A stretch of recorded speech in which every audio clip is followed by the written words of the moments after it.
Fala galera, eu sou Anderson Freitas, ator e produtor cultural aqui da cidade de Igaraçu, e hoje eu estou trazendo para vocês o documentário Arte que Transforma. Nesse documentário a gente vai conhecer a vida de duas artistas aqui da cidade, Ayana e Rafaela Ribeiro.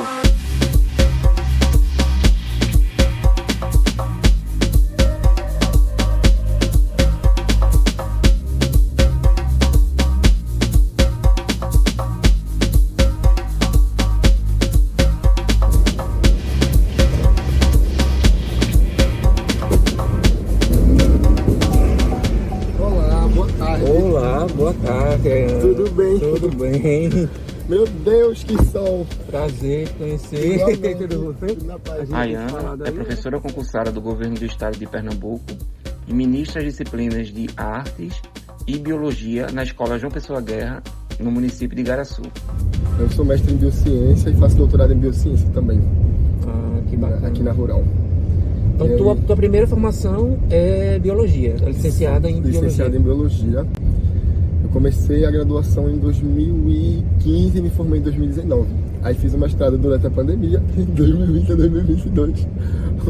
E em 2023 eu comecei o doutorado. Em 2022 eu comecei o doutorado.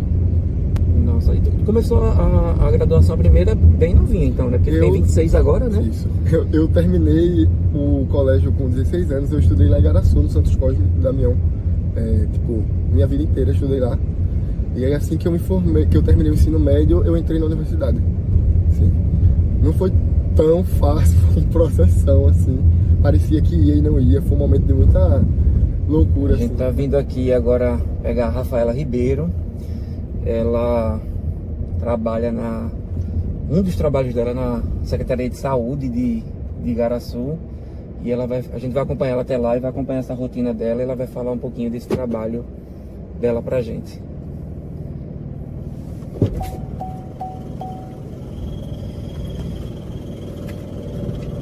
Boa tarde. Boa tarde, Rafaela. Como Seja estão? bem-vinda. Obrigada. Oi, gente. E aí, como é que você tá? Tá bem? Tô bem, graças a Deus. E vocês? Tudo bem. Olá, companheira. E aí eu tava falando que a gente vai te acompanhar agora numa das muitas atividades que você tem, que é na Secretaria de Saúde de Igaraçu, né? Isso, eu tô começando lá justamente nesse período, né? Que é a retomada de um programa que trata sobre a questão da saúde da população preta, né? Do povo de terreiros e da população tradicionais. Então, Rafaela Ribeiro, né, é uma pessoa que vem de uma família militar, né, que desde a minha menor infância, desde a minha menor idade, eu já conseguia compreender o que era o preconceito, a discriminação, o racismo estrutural, por vir dentro desse segmento, né, que eu não me conhecia ser de fato quem eu era. Eu cheguei em Igaraçu, eu tinha 8 anos de idade, né, eu cheguei sem saber de fato quem era a pessoa que eu sou hoje. Comecei a conhecer as práticas culturais aqui do município através de maracatu de Dona Olga, a tão falada avó Olga, o coco também através dela, e assim eu fui seguindo, né? Conheci Janaína Santos, que é minha mestra em dança popular, sou formado em dança popular, assim também como Joel Carlos dos Preto também, que foram pessoas que quando eu cheguei dentro desse município conseguiram acompanhar a minha trajetória de vida, de luta, de dor e sofrimento, né? Então, com eles eu consegui me tornar uma pessoa melhor e uma pessoa mais corajosa. E a arte, como é que começou a tua ligação com a arte? Onde é que tu percebeu que tu gostava de música, de dança? É muito engraçado porque a arte ela sempre teve comigo, sempre teve presente, mas eu demorei muito tempo até me perceber artista, principalmente, e até perceber arte na minha vida. O meu pai, eu não tenho muito contato com ele, mas ele é tipo artista plástico. Ele desenha, pinta, esculpe, e além disso ele é uma mente muito criativa, assim. Ele tem muito talento manual, mas o maior talento dele é ser criativo, o que ele consegue fazer com essas habilidades que ele tem manuais. E aí, desde muito criança, sempre fui muito influenciada por isso, assim. Porque sempre, no momento em que a gente viveu junto, tinha esse contato mais próximo, mas mesmo normalmente quando eu estava distante, tudo que eu ouvia falar sobre ele, ou que eu via ele fazer, era algo relacionado à arte. Então eu tive um pouco dessa influência. A minha mãe, ela sempre teve também muito talento para artesanato, para coisas desse tipo. Então quando criança eu acompanhei muito tempo ela fazendo artesanato, inclusive como uma forma de tipo, sustentar a casa mesmo, assim, como uma mãe que vivia só e criava 2 filhos. E aí eu acho que sempre tive esse contato, assim. Só aos 12, 13 anos eu vim ter o meu primeiro contato assim com a arte oficialmente, que foi através da música. Eu comecei a estudar música na escola da banda Heitor Villa-Lobos.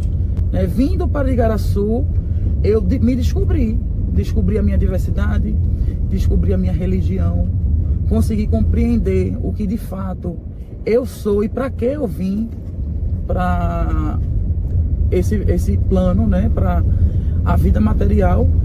E a gente consegue entender que o que as pessoas falam ou deixam de falar, elas não respingam em cada um de nós, né? Porque se eu fosse seguir o que muita gente pregava e o que elas diziam que eu seria e até onde eu iria, eu não estaria mais aqui, né? Que era a Rafaela que não ia completar 17 anos, que era a Rafaela que não ia viver tanto, né? Que era a Rafaela que iria se envolver na criminalidade e que não ia ter de fato o sonho que eu tinha de ser na vida.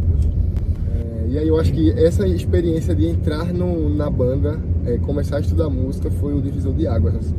Porque foi onde, através da música, foi onde eu cheguei em todas as outras artes que eu faço hoje. Acho que a música, ela me permitiu quebrar um pouco dessa barreira do eu pensar que eu não poderia fazer arte. Eu cresci num ambiente onde as pessoas, tipo, meio que desacreditavam muito meus talentos e me suprimiam muito nessa questão do poder ser livre para exercer o que eu quisesse fazer no sentido de arte. E aí eu cresci achando que eu não podia fazer nada de arte, porque eu não cantava bem, eu não dançava bem, eu não desenhava bem, eu não fazia nada bem, tudo era mediano. E isso não deixou que eu desenvolvesse essas habilidades com o tempo. E aí foi depois da banda, depois do Heitor Villa-Lobos, que eu pude me empoderar mais, assim, sabe? Foi um ambiente que me impulsionou muito e que, mais que acima de tudo, me deu perspectiva de eu poder saber que eu poderia fazer alguma coisa e realmente fazer, assim. E eu sofria muita discriminação de gênero, porque eu já me sentia uma pessoa, uma menina, né? Por mais que estivesse em um corpo masculino, mas desde aquela menor infância eu sofria discriminação, porque era um tal de que nem menosprezo, e eu não conseguia compreender o porquê eles faziam aquilo comigo. E aí eu percorri pelo caminho da extrema vulnerabilidade. Tive que viver na prestação de serviços sexuais para poder ter uma dignidade e poder me sustentar. Porque o preconceito e a discriminação empatava com que eu tivesse um emprego, empatava com que eu tivesse alguns caminhos para me sustentar. Então essa sempre é uma das alternativas para essa população. Muita gente não entende, mas a criminologia, ela atesta, né? Hoje eu consigo compreender que esses espaços são espaços em busca pela sobrevivência, né? Não é espaço para querer se amostrar ou porque gosta de estar ali, né? Tem muitas pessoas que gostam, sim, de viver a sua vida como um bem quem entende. Mas existem outras que nesses locais, elas vão em busca da luta pela sobrevivência, né? Para pagar uma conta de água, de luz, porque o sistema ainda é muito, muito preconceituoso. Então foi aí quando eu entrei para essa vida, mas eu entrei com uma finalidade e eu sabia que eu não ia ficar ali. Tudo que havia, por mais que a gente não consiga entender, mas a vida, ela nos mostra, ela nos ensina o que é o certo e o que é errado. Então, assim, eu tinha aquele sentimento dentro de mim pelo fato de estar ali necessitando, mas eu sabia que não ia ser para sempre. Mas em 2020, na pandemia, depois que eu já tinha me formado em biologia, que quando eu entrei na universidade, eu me afastei um pouco tanto da música quanto da dança, porque era muito complicado manter a rotina e eu entrei muito de cabeça assim no meu curso. Eu comecei a pesquisar muito cedo no curso, eu comecei a me envolver em outras ações, de ensino também, de extensão. E aí eu não conseguia manter, eu não conseguia fazer aula, não conseguia dar ensaios. que a vida acadêmica exige muito disso, né? Toma muito tempo nosso. Sim. E foi um período onde isso me afetou muito, e eu nem imaginava o quanto me afetava, mas eu só pude perceber justamente quando eu terminei o curso, no meio de 2019, e aí eu voltei a fazer aulas de dança em Igaraçu, e fazia 3 anos que eu não fazia uma aula de dança praticamente, e aí em 2019 eu decidi voltar a fazer essas aulas com Janaína, e era aulas de iniciação à dança, e foi realmente o meu recomeço, assim, porque eu disse, não, vou fazer aulas de iniciação, então faz muito tempo que eu tô parada. Mas foi um recomeço de uma forma muito positiva, porque Janaína é uma pessoa também que tem uma importância muito grande assim na minha trajetória artística, porque ela basicamente me pegou assim num ponto onde eu dançava, e embora eu já trabalhasse, eu nem entendia isso como um trabalho. Na minha cabeça, meu trabalho era biologia e a dança era um hobby que às vezes me dava outros retornos, além da satisfação pessoal. Hoje sigo em meu curso, bacharelando em Direito, no meu 3º período, indo para o 4º, que para quem dizia muito que eu nunca ia conseguir estudar Direito, que eu sempre quis estudar Direito, mas eu sempre escutava assim, não, vai fazer Direito para quê? Direito é muito difícil, Direito é muito caro, faz tal e tal e tal, que é mais barato, tem condição. E hoje Deus está aí me proporcionando, Deus e os orixás me proporcionando que eu esteja nesse local. Seguinte, e aí na pandemia eu conheci as danças urbanas. Eu ganhei uma bolsa para fazer um curso online de danças urbanas com um coletivo daqui do Recife, que é o Aurora Urbana. É um coletivo que fomenta muito a cena de danças urbanas no Recife, que também é uma cena que é bem desvalorizada. E nesse curso eu conheci 3 estilos de dança que eu nunca tinha tido contato. O hip hop. E aí quando eu comecei esse curso no hip hop, eu tive uma coisa assim que aconteceu comigo que nunca tinha acontecido nada, que era, eu achava o estilo muito masculino. E até então, naquela época, eu me entendia como uma pessoa do gênero masculino. Mas eu não conseguia, encaixar o meu corpo na música, no que eu tava aprendendo. E isso começou a movimentar na minha cabeça uma coisa de meu Deus, o que é que me inquieta tanto e o que é que me incomoda tanto? De eu não conseguir, sentir que eu consigo alinhar o que eu tô dançando a essa identidade. E aí nesse mesmo curso, esse foi o primeiro estilo. Passou por um outro, quando chegou no último foi o Vogue. E aí o Vogue é justamente um estilo que é sobre autoempoderamento, sobre autoimagem, sobre autoaceitação. Foi um estilo que foi criado por mulheres trans, por travestis, pessoas pretas, pessoas latinas. E é sobre valorizar e realçar tudo que esses traços que as pessoas dissidentes têm, que a sociedade tanto condena, suprime, julga. E aí foi um momento assim, porque eu senti que pela primeira vez, de tudo que eu já tinha feito na arte, de tudo que eu já tinha dançado, de tudo que eu já tinha feito aula, eu tinha encontrado alguma coisa que me motivava de uma forma que nada me motivava, assim. Eu mesmo frevo que eu amava tanto, conseguia me sentir tão pertencida quanto o Vogue. E aí desde então eu não parei mais nas danças urbanas. Eu acho que é o que eu mais, hoje, atualmente, é o que eu mais pratico, o que eu mais estudo, o que eu mais fomento, pesquiso. Se identifica também? Me identifico. Desde a minha menor idade, eu tinha muitos trejeitos, tinha muitas questões assim que levava com que a definição que, bola, eu nunca gostei de brincar de bola, eu sempre tava com as meninas.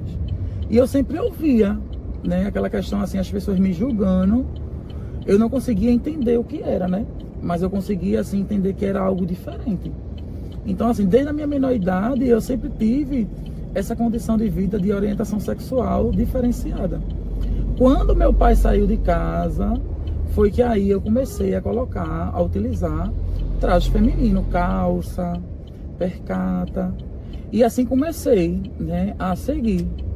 Na época eu trabalhava como cabeleireira lá em Abreu Lima, no salão de Cessa, e aí eu comecei a passar pela transição. Foi algo muito rápido, porque desde a minha menor idade eu sempre tive trajes femininos, sempre tive muitos hormônios femininos, e sempre ouvi as pessoas dizendo assim que isso é uma menina e tal, e eu não conseguia compreender pela falta de conhecimento. Mas quando eu tive essa oportunidade de ser quem eu sou, utilizar os trajes que eu sempre desejei e me sentir livre, aí eu comecei a entender que ali não era a pessoa que vivia presa dentro de uma jaula, e sim Rafaela Ribeiro, a qual hoje eu me sinto feliz e bem como eu sou.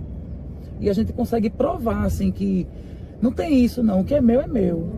Não escolhemos, eu sempre digo isso, somos escolhidos e escolhidas. Então, nem escolhemos, nem somos influenciados. Pois a é. convivência com a outra Não, trans, não. uma travesti, que não existe Não, isso. pra você ver, eu venho de uma família militar. O tempo todo eles tentaram me massacrar para que eu pudesse mudar e tal. Hoje eu, quanto uma pessoa adulta, eu consigo compreender e tenho uma necessidade e luto pelos direitos das crianças e adolescentes que vêm ao mundo e por muitas vezes sofrem dentro das próprias famílias pelo preconceito, pela discriminação, entendeu? Então, a gente consegue entender essa questão para além do que as pessoas pensam, além do que as pessoas elas rotulam. São vidas. Desde o ventre das nossas mães já temos direitos garantidos, né? Então temos o direito à naturalidade de vida. Minha transição, ela começou há pouco tempo. Na verdade, ela começou há muito tempo, mas tipo, eu digo que ela começou há pouco tempo porque foi quando eu realmente consegui aceitar que eu era uma pessoa em transição há muito tempo já.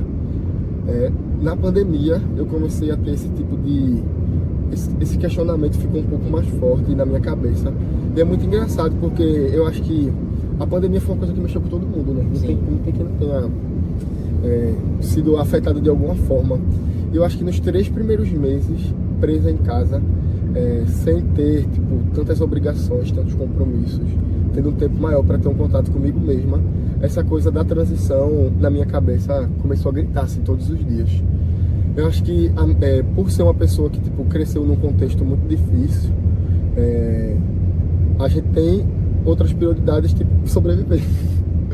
Então a gente não tem muito tempo para pensar em coisas, em aspectos da nossa existência que sejam muito complexos. Porque a gente está preocupado no que a gente vai comer amanhã. Os boletos que estão chegando, os boletos que estão chegando, a conta de energia, o aluguel. E desde muito cedo, tipo, eu já estou acostumado a trabalhar, tipo, a ajudar em casa. E ao mesmo tempo eu também nunca deixei de estudar. E eu sempre estudei muito. E isso demanda muito tempo. Quando eu cheguei na pandemia, tipo, eu estava no mestrado, eu tinha acabado de entrar no mestrado, eu já tinha terminado a graduação e começou uma pandemia, eu tinha tempo livre em casa e a minha vida já estava num ponto um pouco mais estável, onde eu podia só simplesmente deitar minha cabeça e descansar e pensar sobre a minha existência. E aí eu comecei a ficar tipo, será que eu sou travesti? Aí depois eu ficava, não, porque eu não acho que eu me sinto uma mulher, uma identidade feminina, mas talvez eu queira ser mais feminina. E aí eu ficava todo dia assim, nessa dualidade na minha cabeça, tipo, não é, vai, não volta. Mas eu ficava, tipo, eu acho que eu definitivamente não sou uma pessoa trans. Mas aí eu ficava, que pessoa que não é uma pessoa trans fica o tempo inteiro se questionando se é uma pessoa trans? E aí, dúvida vai, dúvida vem, eu decidi que antes de tentar me denominar qualquer coisa, eu queria primeiro ser. Eu só ia me permitir ser o que eu fosse. E depois eu vi onde isso se encaixava em algum lugar, se isso se encaixava em algum lugar, se não se encaixava. E a gente consegue entender que antigamente era dessa forma. Quem deliberava as funções, o que ia ser, o que não seria, eram as religiões. Né? Então a gente consegue entender que hoje a gente tem a necessidade, pela questão de retratação histórica, em ocupar esses espaços com dignidade. E não é só ocupar espaços, é ter a dignidade em estar. Porque é um direito de todos e todas. A gente precisa compreender e fomentar esses discursos para ver se as pessoas acordam. E para a família, como é que foi assim? Para a família, isso aconteceu em setembro do ano passado. Eu acho que em setembro do ano passado eu realmente assumi minha identidade, assim. Eu tinha assumido que eu era uma pessoa trans, mas eu ainda não entendia como funcionava a minha identidade. Eu acho que enquanto chegou no ano passado, mais ou menos em setembro, eu disse, eu comecei a me identificar, tipo, como uma pessoa não binária. Embora eu não tenha ainda colocado isso abertamente, tipo, as pessoas mais próximas, elas já sabiam, tipo, e foi quando a minha família soube. Minha família é uma família muito pequena, basicamente minha mãe e minha irmã. E elas sempre foram muito apoiadoras, assim. Independentemente do que eu quisesse fazer, a gente sempre foi muito unida em tudo. E foi um momento muito especial, porque no dia que eu decidi, assim, que eu me acordei e disse, isso, hoje eu sou NB e vou ter que aceitar. Tinha uma ball, um evento de Vogue, Uma BOL é um baile onde acontecem batalhas dentro da categoria BOL 1, de moda, de música, de dança. E eu ia ser jurada nessa BOL que ia ser lá em João Pessoa. E aí nesse dia eu me acordei e decidi que eu ia performar o meu gênero do jeito que eu sempre quis. E aí eu fiz um cabelo, coloquei uma trança grandona, comprei uma roupa, comprei uma mini saia, comprei uma roupa que eu sempre quis usar uma roupa assim, eu vou comprar uma roupa assim, vou usar uma roupa assim. Me arrumei inteira pra ir pra esse rolê, e aí de repente a minha mãe decidiu que ia comigo. E a gente foi de carro, eu, minha mãe, meu namorado e um outro amigo que também ia ser jurado. E tipo, foi um momento muito marcante pra mim. Porque foi o primeiro dia onde eu decidi sair pro mundo assim, sem medo da minha identidade, sem vergonha, sem qualquer receio. E eu tinha minha mãe lá comigo, assim, me acompanhando. Também foi a primeira vez que ela foi me ver numa BOL. Ela nunca tinha me visto dançar Vogue, só em casa. E ela nunca foi uma pessoa que, crescendo, ela costumava me assistir muito. Hoje, ela sempre que tem a oportunidade, ela vai. Acho que ela viu que eu sou boa. E aí, mas no começo, quando eu comecei na arte, ela não ia muito me assistir. E foi muito legal ter ela lá. E nesse dia, tipo, todo mundo que me viu, até hoje quando eu vejo esse vídeo, eu percebo como realmente foi um renascimento, assim. Eu visivelmente era outra pessoa.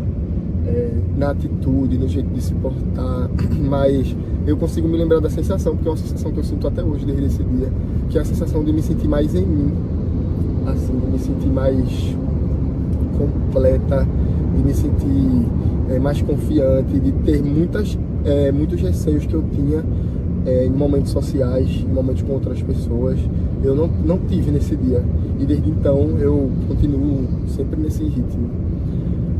Quando foi em fevereiro desse ano foi quando eu meio que me assumi assim, abertamente. E aí eu me assumi enquanto uma pessoa não binária, porque eu entendo ainda meu gênero fluindo muito às vezes. Tem dia que eu me acordo e me considero num espectro muito mais masculino, mas eu nunca acho que nunca me senti, na verdade, enfim, um homem, de alguma forma. Eu cresci com as pessoas dizendo que eu não era um homem, eu acho que isso entrou na minha cabeça de uma forma muito forte. Porém, hoje, e aí vem um momento que é uma coisa que nas últimas semanas e desde que eu comecei a vivenciar mais minha identidade abertamente, eu percebo que cada vez mais eu me identifico como uma figura feminina. Aí eu costumo dizer que a identidade de gênero é atualizando, mas não sei, eu diria que eu posso até continuar tentando meio que fugir, mas eu gosto de usar a expressão da tempo ao tempo, de que eu me entendo hoje como uma pessoa travesti. E eu acho que é muito isso também. Acho que à medida que a gente vai vivenciando o nosso gênero, a gente vai entendendo como isso interfere no nosso dia a dia. E a gente só escolhe não vivenciar mais esse medo que, por algum motivo, colocaram a gente lá dentro. De ter medo de poder ser quem a gente quer ser. Eu não sei em que momento me colocaram lá dentro. Tipo, na minha casa eu nunca sofri esse tipo de repressão. Mas eu acho que o contexto geral do lugar onde eu vivia, enfim, muitas coisas, muitos atravessamentos. Acho que a sociedade também, acho que isso aí que você falou é muito importante. Eu fiquei muito emocionado de ouvir essa sua história, porque mostra o quanto o apoio da família ele faz toda a diferença, né? E eu percebo que o apoio da tua mãe é uma coisa que é importante para você, como é importante para qualquer pessoa. E você entende muito do processo e sabe que o processo ele é lento. Não adianta você querer correr com o processo e que as coisas aconteçam no passo de mágica, não vai acontecer. Você entende muito esse processo, tá deixando as coisas fluírem e tá dando tempo ao tempo, e isso é muito bacana. Depois de tantas as lutas para combater o preconceito e a discriminação aqui no município de Igaraçu, de 2021 a 2023, Igaraçu ele foi cenário de um crime de racismo religioso, um crime de transfobia, de LGBTfobia e de tantas outras práticas discriminatórias que fizeram com que todo município ele viesse sofrer, né, que foi vindo de um pastor cristão evangélico, que hoje a gente conseguiu provar na justiça que ele estava cometendo crime baseado na lei 7.716. Foi bem difícil porque as autoridades que deveriam garantir os nossos direitos para com essas questões a questão de assegurar a minha liberdade de expressão, a questão de combater o preconceito e a discriminação dentro desse município, não fizeram nada. Né? Então, assim, se eu que tenho conhecimento para com as causas da garantia de direito tive dificuldade, imagine quantas pessoas dentro desse município não sofrem preconceito, discriminação de raça, de cor, de gênero, o que a gente sofreu, e fica por isso mesmo. Só que aí, né, graças a Deus e os nossos conhecimentos, fomos atrás, conseguimos apoio a nível estadual, né, conseguimos provar judicialmente que o cidadão, se é assim que a gente pode chamar uma pessoa que comete crime de ódio com tantas outras pessoas por raça, pela cor, pelo gênero, pela religião. Gratuitamente, né? Gratuitamente. E ainda utilizando a palavra de Deus, né? Que a gente sabe que Deus, ele não prega dessa forma, não manda, não incentiva, não faz com que as pessoas venham ferir o direito de ir e vir dos outros seres humanos. E a gente conseguiu provar na justiça que ele estava cometendo crime, sim, de racismo, de LGBTfobia, de práticas discriminatórias. O mesmo, ele foi preso, passou 5 meses na unidade prisional Ucotel, cumprindo pena em regime fechado. Hoje ele foi sentenciado em regime aberto, para cumprir pena em regime aberto, 2 anos e 5 meses, e uma multa no valor de R$100 mil coletiva. Não foi um valor para mim não, tá? Uhum. Por mais que a gente sinta e tenha tido essa necessidade de buscar a reparação pelos danos causados, mas é tudo na sua hora. Mas só em essa pessoa ter sido privada de liberdade para pagar com os crimes que ela estava cometendo, já adiantou. Porque hoje a gente consegue dizer e afirmar que o crime de racismo em Igaraçu, ele não se cria. Ele pode até nascer, né? Que independente de vereadores, independente de autoridades executivas, a gente consegue mostrar que Igaraçu teve uma vitória e que a gente não permite mais que essas questões aconteçam. Entendeu? Não tem relevância para que a gente lute tanto por direitos e que as pessoas venham sujar esses espaços com os seus crimes de ódio.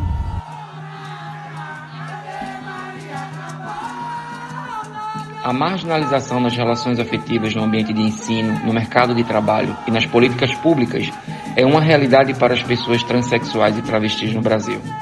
Mas essa crueldade diária não deve ser a face definidora da identidade trans no imaginário social. Vencer a estigmatização é um dos passos essenciais para a humanização desses corpos. Por isso, iniciativas que dão visibilidade a imagens positivas das pessoas trans, colocando-as como protagonistas e produtoras de conhecimento, arte e outras formas de expressão, devem ser iniciativas apoiadas e divulgadas.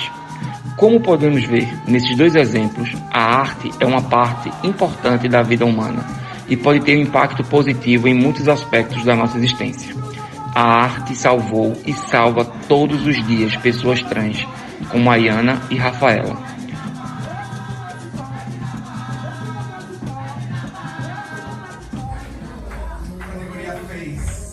Ayana entrou na arte através da música e logo em seguida descobriu sua paixão, a dança.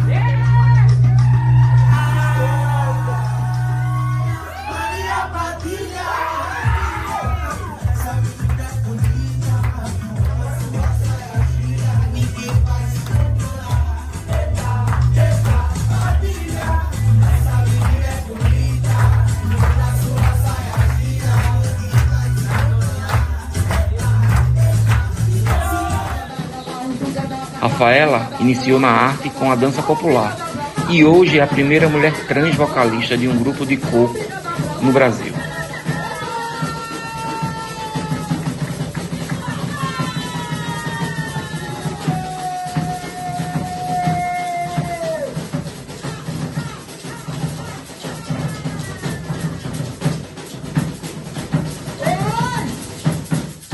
A arte transforma.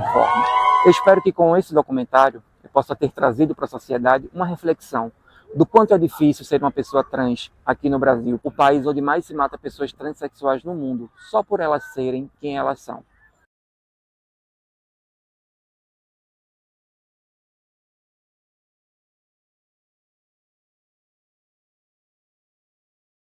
E dizer que esse documentário é uma realização do produtor cultural Anderson Freitas, com apoio da Prefeitura Municipal de Igaraçu, com o incentivo do governo federal através da Lei Paulo Gustavo e do Ministério da Cultura. Muito obrigado e até a próxima.